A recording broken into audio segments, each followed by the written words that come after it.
ರಾಜ್ಯ ಸರ್ಕಾರದ ವಿರುದ್ಧ ಕಹಳೆಯನ್ನ ಮೊಳಗಿಸಿದೆ ಬಿಜೆಪಿ. ಬೆಲೆ ಏರಿಕೆ ಸೇರಿ ಹಲವು ವಿಷಯಗಳ ವಿರುದ್ಧ ಧರಣಿಗೆ ಸಜ್ಜಾಗಿದ್ದಾರೆ ಬಿಜೆಪಿಯ ನಾಯಕರು. ಏಪ್ರಿಲ್ 2ರಂದು ಫ್ರೀಡಂ ಪಾರ್ಕ್ನಲ್ಲಿ ಅಹೋರಾತ್ರಿ ಧರಣಿ ನಡೆಯಲಿದೆ.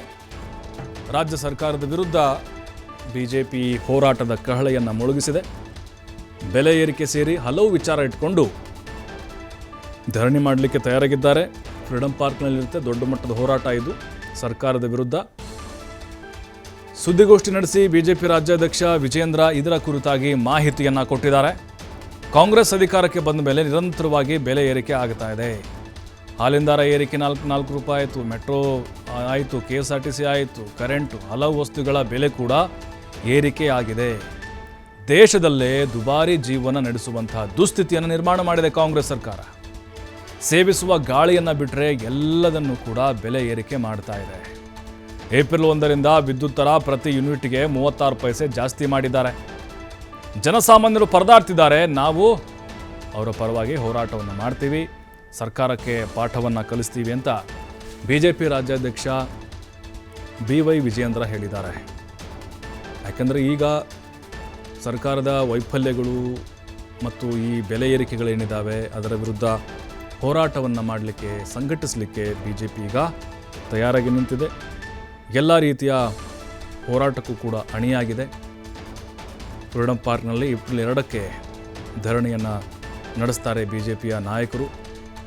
ಹಾಲು, ಮೆಟ್ರೋ ಸೇರಿ ಹಲವು ವಸ್ತುಗಳ ಏರಿಕೆ ಹಿನ್ನೆಲೆಯಲ್ಲಿ ಕಾಂಗ್ರೆಸ್ ಸರ್ಕಾರದ ವಿರುದ್ಧ ಈಗ ಸಮರವನ್ನು ಸಾರಿದ್ದಾರೆ, ಧಿಕ್ಕಾರಗಳನ್ನು ಕೂಗಲಿದ್ದಾರೆ.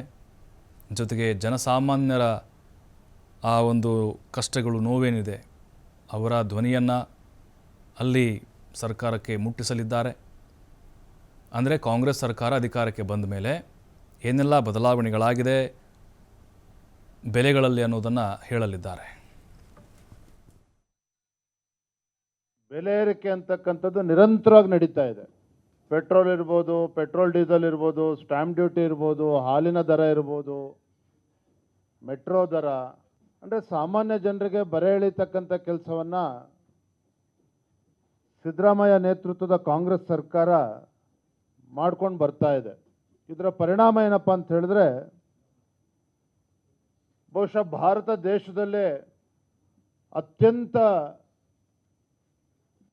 ದುಬಾರಿಯಾದ ಜೀವನವನ್ನು ಈ ನಾಡಿನ ಜನ ನಡೆಸುವಂತಹ ದುಸ್ಥಿತಿಗೆ ಇವತ್ತು ಈ ಕಾಂಗ್ರೆಸ್ ಸರ್ಕಾರ ನಿರ್ಮಾಣ ಮಾಡಿದೆ. ಇಡೀ ದೇಶದಲ್ಲಿ ಅತ್ಯಂತ ದುಬಾರಿಯಾಗಿರ್ತಕ್ಕಂಥ ಜೀವನವನ್ನು, ಬಹುಶಃ ನಾವು ಸೇವಿಸ್ತಕ್ಕಂಥ ಗಾಳಿಯನ್ನು ಒಂದು ಬಿಟ್ಟರೆ ಇನ್ನೆಲ್ಲದರ ಒಂದು ಬೆಲೆ ಏರಿಕೆಯನ್ನು ನಿರಂತರವಾಗಿ ಈ ರಾಜ್ಯ ಸರ್ಕಾರ, ಕಾಂಗ್ರೆಸ್ ಸರ್ಕಾರ ಮಾಡ್ಕೊಂಡು ಬರ್ತಾ ಇದೆ.